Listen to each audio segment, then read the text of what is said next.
उत्पन्ना एकादशी। आज की हमारी कथा उत्पन्ना एकादशी की है। यह व्रत मार्गशीर्ष कृष्ण पक्ष में किया जाता है। इस दिन भगवान श्री कृष्ण की पूजा का विधान है। व्रत रहने वालों को दशमी के दिन रात में भोजन न करना चाहिए। एकादशी के दिन प्रातःकाल ब्रह्म वेला में ही भगवान की विष्णु की पुष्प जल धूप दीप अच्छे से पूजन करके निर्जला करनी चाहिए। इस व्रत में केवल फलों का ही भोग लगाया जाता है। ब्रह्मा विष्णु महेश त्रिदेव का संयुक्त अंश माना जाता है। यह उत्पन्ना एकादशी मोक्ष देने वाली है। इस व्रत के प्रताप से सभी मनोकामनाएं पूर्ण होती हैं। दोस्तों, तो उत्पन्ना एकादशी की कथा यहाँ से प्रारंभ होती है। एक बार पार्वती, लक्ष्मी तथा सावित्री को अपने अपने प्रतिव्रत पर बड़ा ही घमंड हो गया। नारद इनके गर्भमर्दन के लिए सर्वप्रथम पार्वती के पास गए तथा अन्य ऋषियों पत्नी से अनुसैया का बखान करने लगे। नारद के जाने के बाद पार्वती को इच्छा उत्पन्न हुई तथा अनुसैया का चरित्र भंग करने के लिए दिगंबर शिव जी से सबने निवेदन किया। नारद के मन कुछ न कुछ भावा। एक साथ दो कुक्कड़ लड़ावा वाली उक्ति को चरितार्थ करते हुए ऋषि राज वीणा तान की ध्वनि में मस्त विष्णु लोक पहुँचे। वहीं लक्ष्मी जी से अनुसैया की भूरी भूरी प्रशंसा की।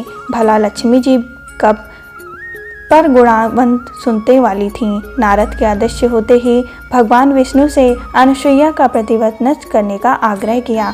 उधर ब्रह्मलोक भी जाकर नारद ने सावित्री से इसी तरह की अनुसैया की प्रशंसा सुनाई।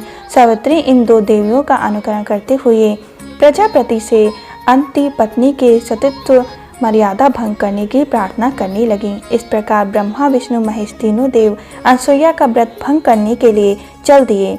अन्य ऋषि की कुटिया के निकट ही तीनों देवों का समागमन हुआ। तब एक ही समस्या का समाधान करने वाले तीनों देव भिखारी का रूप बनाकर भिक्षाटन करने अनुसैया के द्वार पहुँचे। अनुसैया के भिक्षा देने पर तीनों देवों ने इनकार कर दिया तथा भोजन करने की इच्छा प्रकट की।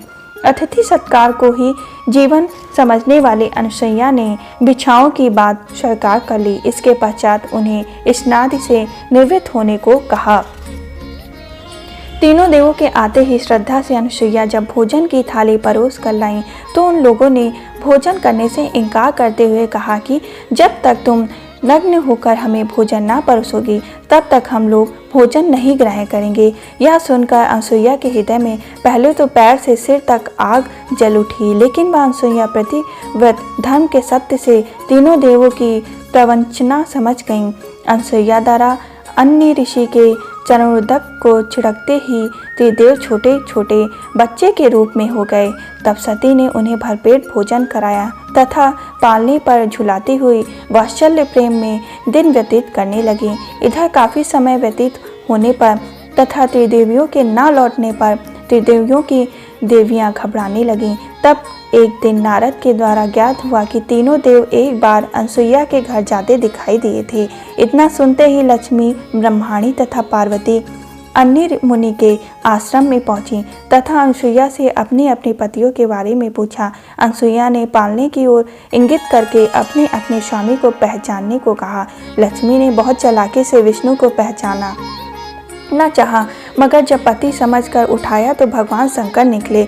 इस पर उनका बड़ा उपहास हुआ। इस प्रकार तीनों देवियों के अन्योन्य विनय करने पर अनुसैया ने कहा कि इन तीनों ने मेरा दूध पिया है, अतः इन्हें बच्चे के रूप में ही मेरे यहाँ रहना होगा। इस पर तीनों ब्रह्मा विष्णु महेश के अंश से एक विशिष्ट अवतार हुआ जिसके 3 सिर तथा 6 भुजाएं थीं। यही दत्तात्रेय ऋषि की उत्पत्ति की कथा है। तीनों देवियों की अनुनय विनय करने पर अनुसैया ने पुनः प्रति चरणोदक से तीनों देवताओं को पूर्वव्रत कर दिया। इस प्रकार हमारी उत्पन्ना एकादशी की कथा संपूर्ण हुई। दोस्तों, अगर आपको कथा अच्छी लगी हो तो दोस्तों में ज़रूर शेयर करिएगा। और आज इस कथा को सुनने मात्र से ही आपको इस एकादशी के व्रत का सभी फल प्राप्त होगा। और अगर आप चैनल पर न्यू हैं तो चैनल को जरूर सब्सक्राइब करें, बेल आइकन को प्रेस करें और दूसरी कथा के लिए कमेंट बॉक्स में जरूर कमेंट करें। जय श्री हरि विष्णु।